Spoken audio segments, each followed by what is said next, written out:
Selamat datang di channel Hasan Santoso. Cerita horor kita. Malam itu suasana kosan tidak seperti biasanya, di luar kosan terasa begitu sunyi. Kalau kata orang Jawa, seminep.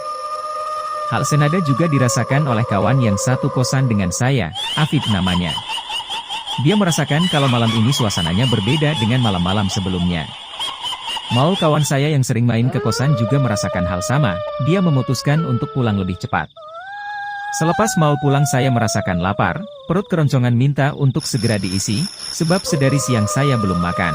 Saya pun memutuskan untuk membeli nasi goreng, tidak jauh dari kosan. Begitu saya membuka pintu terdengar suara kokok ayam. Saya berpikir positif, sebab memang ada yang memiliki ayam di sekitar kosan. Kosan yang sekarang saya tempati bisa dikatakan adalah sebuah kompleks kosan, terdapat beberapa tipe, tentu dengan spesifikasi harga yang berbeda-beda. Kosan saya berada di kompleks belakang, maka dari itu jika hendak keluar saya harus melewati kompleks tengah dan kompleks depan. Sudah 3 minggu ini, 2 kosan di kompleks tengah kosong. Akibatnya jalan menjadi gelap, sebab lampu teras tidak dinyalakan. Meskipun gelap suasana dalam kosan terlihat dengan jelas, sebab kaca depan tidak berkelambu. Ketika saya membeli nasi goreng, saya berusaha untuk tidak menengok ke arah kaca, meskipun saya merasakan beberapa pasang mata tak terlihat terus menatap dengan tatapan penasaran. Apa karena ini malam Jumat ya? Tanyaku kepada Afid. Entahlah, mungkin hantu penunggu komplek kosan belakang ini meminta untuk dituliskan kisahnya, jawabnya. Memang beberapa hari yang lalu saya merencanakan untuk menuliskan pengalaman horor yang dialami oleh orang-orang di kompleks belakang. Tetapi saya belum yakin apakah akan menuliskannya atau tidak. Sampai kemudian 1 jam setelah makan nasi goreng, saya mendengar suara lirih tangisan perempuan. Afid dengar suara lirih tangisan perempuan, tanyaku. Enggak. Maka dari itu saya pun bergegas menyalakan laptop, untuk selanjutnya menuliskan tentang mereka yang tidak bisa dilihat oleh mata normal. Malam Sabtu yang mencekam. Kompleks belakang terdiri dari 6 kosan, 4 menjorok ke depan, sementara yang 2 menjorok ke belakang. Kosan yang menjorok ke belakang itulah yang tidak berpenghuni. Saya menempati kosan ketiga bersama dengan Afid, sementara itu kosan 1 ditempati oleh Bang Ijul, kosan kedua ditempati oleh Bang Muri, dan kosan keempat ditempati oleh Bang Ijay. Sampai dengan saat itu, memang saya belum pernah ditampaki oleh penunggu kompleks kosan belakang. Tetapi suara ketukan di pintu, di dinding, suara lompatan langkah sering saya dengar, bau pandan. Mengenai hal tersebut saya tidak merasa terganggu, biasa-biasa saja. Suasana kembali normal, tidak seminep seperti tadi, ujar Afid ketika saya menuliskan cerita ini. Ya begitulah, jawabku singkat. Waktu itu Afid baru beberapa hari tinggal di kosan saya dan dia langsung mendapatkan sambutan dari penunggu kompleks kosan belakang. Begini ceritanya. Setelah salat Jumat saya pamit kepada Afid pergi ke Depok untuk liputan. Dan malam Ahad baru pulang. Menjelang maghrib Afid mandi dan kamar mandinya itu terletak di luar. Saat mandi itulah pintu kamar mandi diketuk dengan ketukan cepat. Setelah dibuka dan dicek ke sekitar tidak ada siapa-siapa. Masih di malam yang sama dengan Afid, Bang Muri juga mendapat gangguan. Tidak biasanya ia mencuci pakaian pada dini hari, waktu itu ia mencuci pakaian di jam 2 dini hari. Di tengah-tengah menggosok pakaian itulah, dia merasakan ada yang meneteskan air di punggungnya.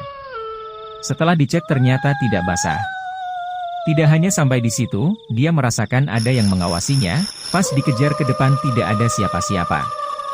Gara-gara kejadian tersebut, hingga pagi ia tidak bisa tidur. Advertisement. Uji nyali.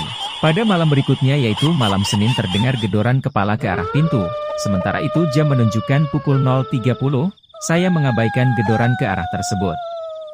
Tak berselang lama Bang Muri mengetuk pintu kosan, memanggil nama saya. Ia mengatakan apakah saya tadi menggedor suara pintu, saya pun menggelengkan kepala. Lebih lanjut ia menceritakan bahwa tidak bisa tidur dan meminta kepada saya untuk menemani. Saya pun akhirnya tidur di kosan Bang Muri. Justru yang terjadi saya tidak bisa tidur, sedangkan Bang Muri tidur dengan sangat pulas. Hingga jam 1.30 saya belum bisa tidur. Saya pun memutuskan untuk chat Afid yang sedang main di kosan temannya, meminta untuk segera pulang. Advertisement. Jam 2 tepat Afid datang ke kosan. Dia bersama dengan kawannya, Lavi namanya. Saya pun kemudian kembali ke kosan saya.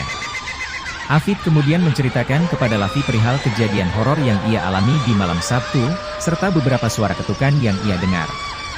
Kami pun sepakat malam itu mengadakan uji nyali. Pintu kamar kosan saya buka lebar-lebar, sehingga apa yang terjadi di luar akan terdengar dan terlihat dengan jelas. Bukannya kami mengadakan pengajian atau apa, justru kami malah ngerumpi menceritakan pengalaman horor masing-masing. Suara derap langkah lompatan, gedoran di tembok, gedoran pintu terdengar dengan jelas. Kalau kalian pernah menonton acara uji nyali di sebuah stasiun televisi, suasananya seperti itu. Bukannya menyerah dengan segera menutup pintu dan menghentikan obrolan, justru obrolan kami semakin seru perihal dunia gaib. Advertisement. Tak berselang lama pada jam 4, sebelum suara tarhim masjid berkumandang, kami semua mencium aroma pandan bercampur dengan melati. Bau tersebut seolah mengakhiri suara-suara ketukan malam itu. Pengalaman Bang Ijul. Ilustrasi hantu. Foto, Shutterstock. Zoom in wide. Perbesar. Ilustrasi hantu. Foto, Shutterstock. Di antara kami penghuni kompleks kosan belakang, Bang Ijul adalah yang paling lama, sudah lebih dari 10 tahun. Pas tahun pertama, ia tinggal di kosan paling belakang. Hawa di kosan belakang itu beda banget, panas. Saya pernah ada pengalaman horor di halaman kosan paling belakang itu. Menjelang maghrib kejadiannya, saya baru pulang dari tempat kerja, ujar Bang Ijul. Nah, di halaman ada 3 orang anak sedang main kelereng, satu anak itu pakainya bagus, wajahnya bule, sinyo Belanda. Sementara yang 2 itu pakaiannya lusuh, wajah pribumi. Setelah saya masuk ke kosan, lalu keluar lagi sudah nggak ada, lanjutnya. Advertisement. Ia mengaku sudah biasa dengan kejadian-kejadian semacam itu dan tidak mempermasalahkannya, sebab di dunia ini tidak hanya ada manusia saja, tetapi juga makhluk halu. Di kosan yang sekarang ia tempati, Bang Ijal mengaku pernah didatangi sosok kuntilanak. Sosok Kun-kun, saya lagi tidur Kun-kun di dekat kaki saya, menendang-nendang kaki saya. Saya abaikanlah, kehadirannya diawali dengan bau pandan bercampur dengan bau melati, terangnya. Bang Ijal juga menceritakan bahwa beberapa hari lalu ketika tengah malam kamar mandi, dia melihat di kosan belakang sosok pocong. Bang Ijay diganggu pocong. Bang Ijay bekerja sehari-hari sebagai ojek online. Alhasil, dia sering pulang larut malam. Selain sering ditampaki sosok pocong di kosan belakang, ia juga pernah didatangi langsung oleh sosok tersebut. Advertisement. Bang Ijay baru saja terlelap tidur, akan tetapi tarikan di kakinya membangunkan tidurnya. Pas dia bangun ternyata sosok pocong berwajah pucat berada di dekat kakinya, spontan Bang Ijay langsung membentaknya, sosok pocong tersebut pun bergegas pergi menembus tembok. Siapa mereka? Berdasarkan pengamatan saya, mereka adalah penunggu lama, 3 anak kecil. Jauh sebelum kosan berdiri, dulunya kosan ini merupakan rawa-rawa. Ketika kosan berdiri, tidak semua penunggu tersebut meninggalkan daerah yang ditempatinya, tetapi ada beberapa yang masih tetap tinggal. Mereka tidak suka mengganggu, tidak pernah menampakkan wujudnya. Sementara itu sosok dan pocong adalah pendatang, seperti yang kita tahu bahwa mereka ini suka sekali dengan bangunan kosong tak berpenghuni. Berhubung di kompleks kosan belakang kosan terdapat 2 kosan. Terdapat 2 kosan yang kosong lama, sudah barang tentu mereka menyukainya. Karakter mereka yang usil, menjadikan mereka menampakkan wujudnya. Semakin manusia takut, mereka akan semakin jahil. Ingatan masa lalu. Makhluk seperti kuntilanak dan banyak dimanfaatkan oleh dukun untuk mencelakai orang. Ada sebuah pengalaman yang masih selalu saya ingat hingga detik ini, sebuah teror kuntilanak yang menimpa keluarga kami. Kejadian ini terjadi 14 tahun lalu. Keluarga kami sudah sering mendapatkan serangan gaib, semenjak berpuluh-puluh tahun lalu. Namun kakek bisa menangkal serangan-serangan tersebut. Pada tahun 2011, kakek sakit parah, badannya menjadi kurus, dokter pun tidak bisa menjelaskan penyakit apa yang diderita oleh kakek. Akhirnya kakek dibawa ke seorang kiai, menurut penuturan kiai tersebut kakek terkena serangan gaib. Yang membuat kami terkejut serangan gaib tersebut, tidak hanya dilakukan oleh 1 orang saja, tetapi lebih dari 3. Yang membuat kami lebih terkejut lagi, kata kiai tersebut, bahwa yang melakukan serangan gaib masih orang terdekat. Salah satu makhluk yang dikirimkan berwujud kuntilanak. Sebelum kakek dibawa ke kiai, ibu pernah mengalami mimpi aneh. Mimpi tersebut terasa amat nyata dan runtut, seperti bukan mimpi biasanya. Semenjak kakek sakit, suasana rumah kakek menjadi berbeda dari sebelumnya. Ibu pun tinggal di rumah kakek, bertugas untuk merawatnya. Memang kakek lebih dekat dengan ibu yang merupakan anak sulungnya. Malam itu malam Sabtu, kakek sudah tertidur pulas di ranjangnya, yang lain juga sudah pada tertidur pulas. Sementara itu, ibu belum tertidur. Dia masih merapikan pakaian, jam 12 dia baru tertidur. Dalam tidurnya tersebut ibu bermimpi berada di rumah kakek. Di tempat dia tidur di depan TV, suasananya sama persis, tetapi di situ hanya ada kakek dan ibu di rumah. Tiba-tiba terdengar suara kuntilanak menggema dengan sangat kencang, kuntilanak tersebut berusaha masuk ke rumah, akhirnya berhasil masuk, selanjutnya kakek dan ibu lari keluar rumah, anehnya suasananya siang, kuntilanak itu terus mengejar. Sepanjang jalan dalam mimpi tersebut terhampar sawah yang tumbuh subur, petani yang sedang memanen padi terus fokus memanen, tidak memperhatikan kakek dan ibu yang sedang dikejar oleh kuntilanak. Ibu pun terbangun dari tidurnya, jam menunjukkan pukul 2, ibu ke kamar mandi, mengambil wudhu, lalu sholat tahajud.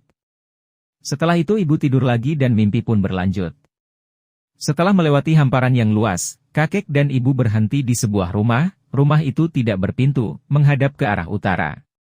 Kakek dan ibu memutuskan untuk bersembunyi di rumah tersebut, awalnya ibu terlebih dahulu akan masuk ke rumah tersebut, namun dicegah oleh kakek. Kakek meminta dirinya saja yang masuk terlebih dahulu untuk mengecek keamanan. Baru satu kaki kakek masuk, dari dalam rumah suara kuntilanak terdengar dengan jelas dan menakutkan. Kakek ditarik masuk ke dalam rumah tersebut, ibu pun diminta lari oleh kakek. Ibu pun terbangun dari tidurnya.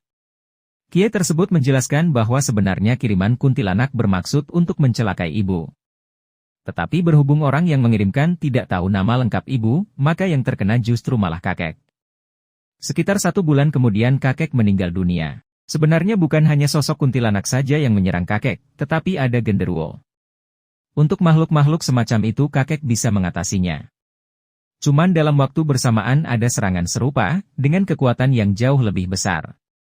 Serangan tersebut berasal dari orang yang takut rahasia korupsinya terbongkar. Jadi kakek punya bukti terkait korupsi yang dilakukan oleh orang tersebut. Sumber kumparan penulis Malik Ibnu Zaman.